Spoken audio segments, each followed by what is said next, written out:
আমি কয়েকদিন 19 তারিখ থেকে বেশ কিছুদিন বিদেশে ছিল আমার নিজের চিকিৎসা। তো আমি সোশ্যাল মিডিয়ায় দেখেছিলাম, আসার পর ঘটনা জানলাম।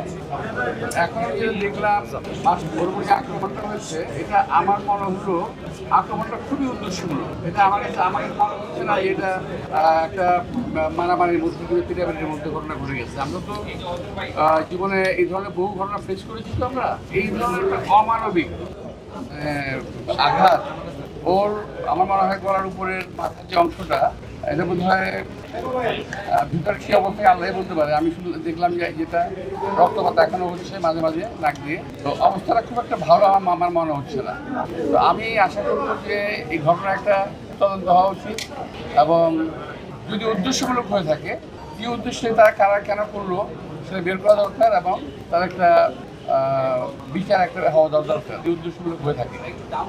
তবে মারের যে ধরন, যে প্রকৃতি, আমার মনে হয় না যে এটা আসলে উদ্দেশ্যমূলক।